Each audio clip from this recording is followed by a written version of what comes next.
꽁꽁 숨어있던 최순실 전 남편 정윤회 씨가 어렵사리 입을 열었습니다. 박근혜 대통령, 최순실 씨와의 관계를 가장 잘 알고 있는 사람 중 한 명이어서 그의 증언에 비상한 관심이 쏠립니다. 동아일보 정치부장을 지낸 민병욱 전 한국간행물윤리위원장과 자세한 이야기 나눠보겠습니다. 어서 오세요. 네, 어서 오세요. 안녕하세요. 안녕하십니까.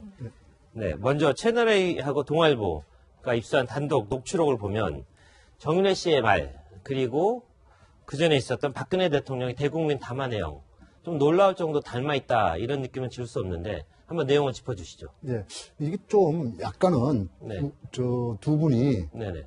뭐 짜고 친다고 그럴까요? 아, 네네. 그러니까 그 인터뷰를 통해서 박근혜 대통령한테 네. 나는 이렇게 지금 준비를 하고 있습니다. 네. 대통령께서 이렇게 해주시면 또 대통령은 네. 기자회견이나 기자 간담회를 통해 가지고 그렇죠. 지금 이렇게 돼 있다는 것을 정유한테 알려주고 네. 이런 좀 약간 모의라고 할까요? 예. 네. 그런 느낌이 나는 게 사실입니다.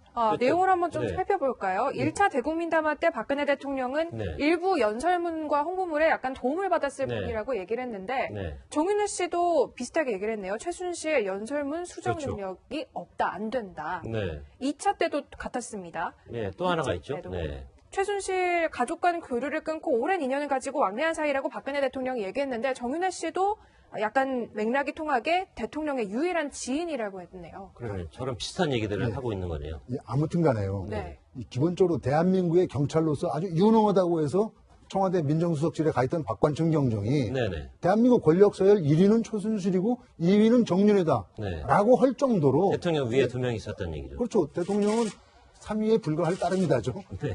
그렇게 했던 사람이니까 네. 지금 이 수들이 네. 저는 보통이 아니라고 생각합니다. 그렇죠. 그리고 정윤회 씨 인터뷰한 내용을 제가 좀 자세히 봤는데 네. 이건 너무 심하게 거짓말을 한다는 생각이 들 때가 본인의 속내를 좀 숨기는. 그렇습니다.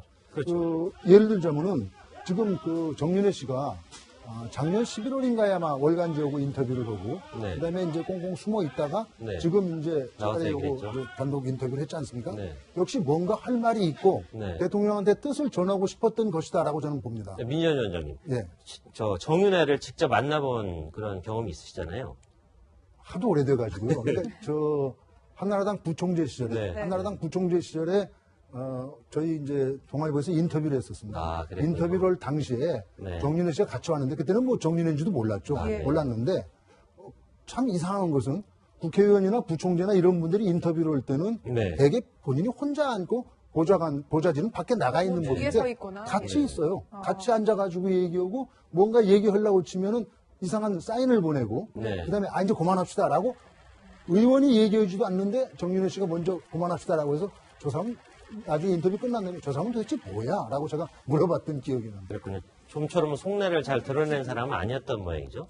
제가 이제 그죠? 보면은요, 네. 저분이 그 가령 정윤회 문건이 나왔을 당시에 네. 자기는 정치에 전혀 관여도 안 한다고 하지 않습니까? 네. 그런데 그해 뭐 했습니까? 호박회인가 네. 박근혜 호박회, 예. 호박회에 따라서 네. 독도에 가서 음악회도 오고 그것이 결국은 모 재벌그룹 회장을 사면해주는 그런 계기가 되었다는 얘기가 나중에 나오기도 했지 않습니까? 네. 그다음에 거짓말을 얼마나 많이 했는지 오죽하면은 박지만 씨가 당신 또 한 번만 더 거짓말하면 나 가만히 있지 않겠다라고 말할 정도였겠느냐. 그러니까 이번에 이 정윤회 씨의 단독 인터뷰도 물론 채널A 기자들이 네. 참 고생을 했고 네, 어렵게 중요한 만난 내용이죠. 것은 네. 사실이지만 네. 그 사람이 뭔가 지금 이 청와대에 있는 박근혜 대통령한테 사인을 보내고 싶고 네. 최순실 씨나 그런 사람들한테도 사인을 보내기 위해서 이번 인터뷰를 한 것이 아닌가 그런 의심을 지울 수가 없습니다. 네, 옥석은 좀 가려볼 필요가 있다는 그런 말씀으로 이해하겠습니다. 네. 자, 그런데 오늘 채널A가 추가로 공개한 내용을 보면, 자, 장모죠. 장모. 임선희 씨가 사실상 어떤 비선 실세 중에 실세였다. 이렇게 추정할 수도 있는 내용이 있었는데, 한번 직접 들어보시고 이야기 나눠보겠습니다. 갑작스럽게 이제 정계 입문하시고 막 이러니까 갑자기 사람도 없고 좀 도와드릴 일이 있는데 좀 도와드렸으면 좋겠다. 최태민 씨가 정윤 실장을 이렇게 괜찮다고 보고 한번 만나보라 뭐 이런 얘기를. 장애도 나는 많이 못 봤어요. 네, 어쨌든 저 내용을 들어보면, 자, 임선희 씨가 박근혜 대통령이 1998년 달성 보궐선거 때 엄청난 경제적 지원, 그리고 실무적 지원을 했다, 이런 내용이 담겨 있잖아요. 그 당시 선거 어떤 거였습니까? 엄삼탁이라는 거물과 상대했던 그런 그렇습니다. 거였죠. 엄삼탁 씨가 네, 네. 당시에 그 안기부 기조실장을 했던 네. 겁니다. 안기부 거물이죠. 기조실장을 했고 특히 남북대화도 뒤에서 조정을 해가지고 북한까지도 갔다 왔던 네. 그런 분인데 네. 이 엄삼탁 씨가 그 선거에 나오면서 네.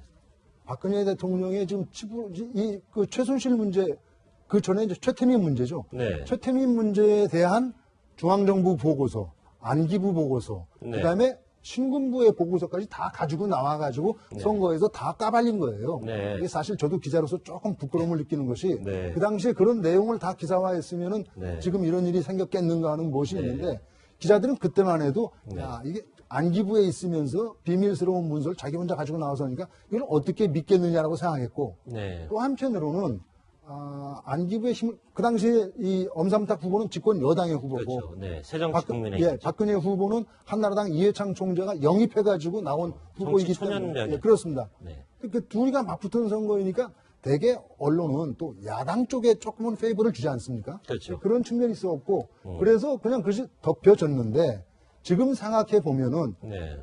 이렇게 생각합니다. 이 최태민 씨가 90년대에 이제 네. 사망하지 않습니까? 그렇죠. 사망한 94년에 사망. 예, 94년 5월에 이제 사망했다고 돼 있는데 네. 그리고 나서 7월에 네. 사망 신고를 하지 않습니까? 그렇죠. 네. 2달 동안이나 감춰놨다고 하는데 네. 아마 그것이 최태민 씨가 만들어 놓은 재산에 대한 네. 상속 문제나 이런 것들을 임선희 씨가 관여했지 않았겠는가. 네. 왜 그러냐면은 지금 최태민 씨가 박근혜 대통령을 만난 것은 1975년입니다. 그렇죠. 네. 1975년에 만나가지고 구국봉사단, 구국선교단 이런 걸 만들어가지고 가만히 앉아 있어도 돈이 들어왔다는 거 아닙니까? 아, 네. 그 전까지는 돈을 못 벌던 최태민이 돈을 벌어오니까 제가 보기에는 임선희 씨는 뒤에서 네. 그 돈을 관리해 오지 아하. 않았겠느냐라고 봅니다. 어쨌든 큰 손으로 군림하면서 어떤 정치적인 자금을 줘야 될 때는 또 주고 뭐 이런 역할을 했었다는 지금도 그런 그러지 얘기죠. 않습니까? 네. 예를 들면 어디선가 뭉칫돈이 들어오면은 네. 그 돈을 그냥 현금으로 가지고 있기보다는 네. 땅이나 이런 데다 투자를 해놓거든요. 네. 그 투자하고 굴리는 것을 임선희 씨가 했을 것이다라고 저는 봅니다. 네, 참모진에 밥까지 해먹이면서 그야말로 물심양면 지원했던 임선희 씨. 정윤혜 씨가 장모 임선희 씨의 재산 형성 과정에 얼마나 기여했는지 곽정화 앵커가 한번 정리해 보겠습니다. 네, 최순실 씨의 재산은 부친 최태민 씨가 사망하던 때부터 시작됩니다. 임선희 씨도 이때부터 최순실 씨에게 재산을 건네주기 시작했고요. 이 역삼동 빌딩은 최태민 씨의 가장 알짜배기 재산입니다. 죽을 때까지 주민등록이 돼 있던 주소지인데요. 94년도 최태민 씨가 죽으면서 아내 임선희 씨에게 이 빌딩을 주게 됩니다.